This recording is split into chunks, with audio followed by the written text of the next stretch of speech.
Bienvenue sur Afrique 24 dans la nouvelle édition du QG News. Voici les titres de l'actualité. Faible participation pour les élections législatives au Bénin. Le scrutin qui se déroulait ce dimanche 28 avril a suscité peu d'engouement. L'opposition n'était pas autorisée à se présenter en raison de la révision de la loi électorale. Une nouvelle usine de transformation de cacao a ouvert au Cameroun ce 26 avril. Une usine de 5 hectares qui devrait produire 32 000 tonnes de fèves par an et créer près de 200 000 emplois. Et puis au Congo, des habitants de la région du Poul ont bénéficié de matériel agricole fourni par le Programme des Nations Unies pour le développement, une assistance post-conflit pour aider les familles à relancer leur activité. Mais d'abord, au Burkina Faso, 6 personnes ont été tuées ce dimanche dans l'attaque d'une église au nord du pays. Les assaillants à moto ont visé les fidèles de l'église protestante de Silgadji. Notons que le Burkina Faso est la cible d'attaques de plus en plus fréquentes et meurtrières. Depuis 4 ans, des assauts attribués à des groupes djihadistes. Au Bénin, 5 millions d'électeurs étaient appelés aux urnes ce dimanche pour élire leurs 83 députés, un scrutin dont était exclue l'opposition suite à la révision de la loi électorale. L'opposition qui avait d'ailleurs appelé au boycott des élections, à la fermeture des bureaux de vote. Les observateurs évoquaient déjà une faible participation. Reportage de notre correspondant, Lev Tiounou. Le Bénin a tenu dimanche 28 avril 2019 des élections législatives marquées par la non-participation des partis de l'opposition. Le scrutin s'est déroulé sur fond de tensions et de violence à certains endroits. Selon la plateforme électorale des organisations de la société civile, des accrochages entre forces de l'ordre et des manifestants ont été notés au centre et au nord du pays. 2 morts et plusieurs blessés ont été enregistrés selon un point provisoire de la plateforme. Un décès enregistré à Banté après un accrochage entre population et forces de l'ordre. Un engin blindé incendié à Savé après un accrochage entre population et forces de l'ordre. Il a été signalé un cas de décès à la suite d'accrochages entre militants des partis. Face à la gravité de la situation, les populations se sont retirées des centres de vote. Les tendances officielles ne sont pas encore connues, mais la participation des électeurs est très faible selon certains observateurs. Les élections au Bénin, ça a été toujours la fête, de la bonne ambiance. À pareille heure, on est souvent autour d'une bière, en train d'attendre les grandes tendances dans l'ambiance. Mais aujourd'hui, on voit que tout ça, là, il y a la peur qui règne. Il n'y a aucune affluence. Vous voyez dans les bureaux de vote ce qui s'est passé actuellement. Vous avez sillonné, vous voyez les résultats. Ça veut dire quoi? Ça veut dire que la liste que les Béninois préfèrent n'est pas là. Les réseaux sociaux ont été coupés ainsi qu'une rupture de la fourniture d'Internet toute la journée. De quoi inquiéter de nombreux Béninois dans un pays cité comme exemple de démocratie sur le continent. Initialement prévue du 11 au 14 mars 2019, la première conférence diplomatique en Guinée a débuté ce lundi 29 avril. Une conférence qui vise à améliorer la diplomatie guinéenne, une diplomatie que les autorités souhaitent mettre au service de l'émergence du pays. Marcel Maroun. La première conférence diplomatique en Guinée s'est ouverte ce lundi 29 avril 2019 à Conakry. Le thème choisi est la diplomatie au service de l'émergence de la Guinée. Objectif, une nouvelle dimension essentiellement économique de l'action diplomatique avec des objectifs de développement concourant à l'émergence de la Guinée. Cette mutation est d'autant plus urgente que le pays est résolument engagé dans la mise en œuvre du plan national de développement économique et social. La Guinée est devenue beaucoup plus fréquentable. Le cercle de partenariat s'est beaucoup élargi. Et la Guinée a ouvert aussi plusieurs ambassades, notamment dans les pays émergents. Vous vous souviendrez que lorsque le président Alpha Condé, lors de son investiture, il avait lancé le slogan « Guinea is back ». La diplomatie est l'un des rares outils viables à la disposition des États, leur permettant de faire entendre leur voix. Une opportunité qui ne devrait toutefois pas faire oublier l'essentiel, la valorisation des intérêts de la nation guinéenne sur la scène internationale. Le président a déjà mené une grande offensive diplomatique depuis qu'il est venu au pouvoir. Même s'il y a ouverture, il va falloir prendre des précautions pour protéger certains secteurs, par exemple dans l'économie guinéenne. Et il faut se rappeler aussi que le président a toujours prôné la transformation sur place de nos matières premières pour créer la plus-value. À noter que depuis l'avènement du président Alpha Condé en 2010, la Guinée a indéniablement marqué son retour sur la scène internationale. Rappelons que cette conférence diplomatique, qui va se tenir chaque 2 ans, prendra fin le 3 mai 2019. Au Cameroun, une nouvelle usine de transformation de cacao a été mise en service à Kekem, dans la région de l'ouest du pays. La Neo Industry, une usine de 5 hectares, pourra produire 32 000 tonnes de fèves par an et devrait permettre la création de près de 2 000 emplois. Thierry Ndassa. C'est au beau milieu des collines du département du Haut-Cam, dans la région de l'Ouest, que se dresse l'unité de production de la Néo-Industrie, une usine de transformation de fèves de cacao.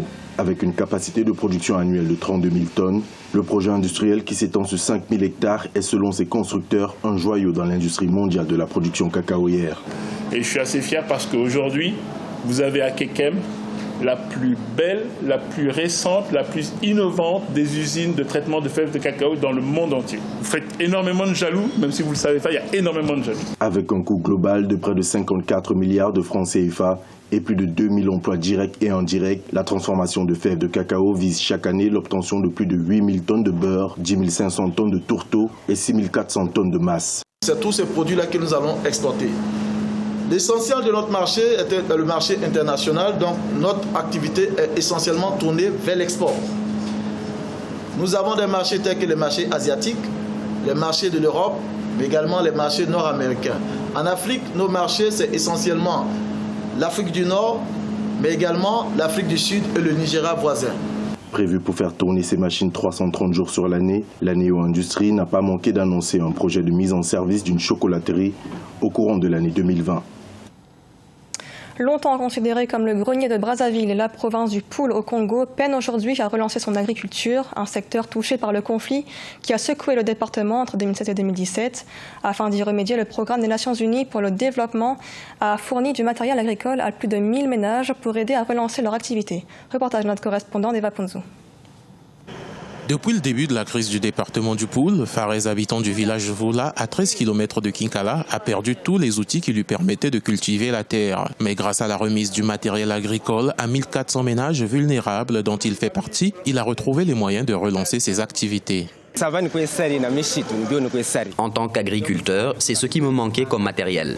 Je n'avais plus de houe, de bottes ni de machettes. Je suis content de les recevoir. Notre proximité de la capitale Brazzaville peut nous permettre d'écouler facilement des produits comme le manioc, la tomate, les aubergines, car le trafic sur la route est ouvert du jour comme de nuit.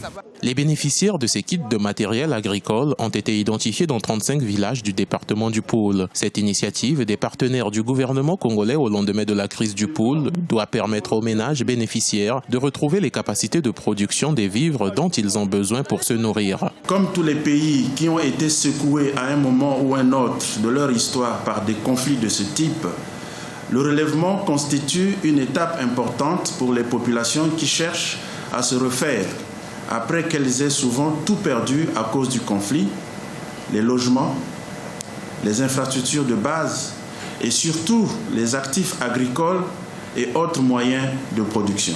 Cette opération s'inscrit dans le cadre du plan de réponse humanitaire et de relèvement lancé par le gouvernement du Congo et le système des Nations Unies en mars 2018. Celle-ci doit accompagner la transition vers le retour au développement des localités affectées par le conflit. La consommation de manioc, une alternative pour lutter contre l'insécurité alimentaire en Afrique centrale. Un programme de production durable du manioc a été mis en place. L'objectif est d'améliorer le tubercule afin qu'il résiste au changement climatique. Reportage de notre correspondant, Mahamat Ramadan. Vulgarisé vers les années 1970 dans les pays d'Afrique centrale pour faire face à l'insécurité alimentaire liée à la sécheresse, les variétés améliorées du manioc constituent aujourd'hui l'un des aliments les plus prisés de la sous-région. Les feuilles de cette plante interviennent dans de nombreux mets locaux et ces tubercules sont aussi bien mangés crus que préparés. La farine de manioc entre aussi dans la préparation des pains et des boissons. À travers les différentes transformations que les gens font du produit manioc, donc en même temps, ils font de la farine avec, ça se mange même cru et puis ça se mange de plusieurs façons. Après transformation, sans transformation. Donc là, ça aide quand même à la sécurité alimentaire. Et de deux, à travers les produits qu'ils envoient au marché. Quand même, ça aide à subvenir aux besoins des ménages. Grâce au projet production durable du manioc en Afrique centrale et intégration au marché, initié par le pôle régional de recherche appliquée au développement des systèmes agricoles d'Afrique centrale, certaines variétés de manioc ont été améliorées, multipliées et reproduites en milieu paysan pour une production adaptée aux aléas climatiques. Le projet manioc, c'est un de nos meilleurs projets du point de vue des résultats. Le projet a été exécuté dans tous les pays de la CEMAC. Nous avons pu appuyer un laboratoire qui a une vocation régionale à Brazzaville. Ce laboratoire a permis de rassembler toutes les variétés élites des différents pays qui sont mis en culture in vitro là-bas à Brazzaville et ont été échangés à d'autres pays. Certains pays de la sous-région comme le Tchad, la Centrafrique et le Cameroun comptent pérenniser et intensifier la culture du manioc pour passer de la production de subsistance à la transformation à l'échelle industrielle. Ce journal a été réalisé par l'ensemble de la rédaction. Merci de l'avoir suivi. L'actualité continue sur Africa 24.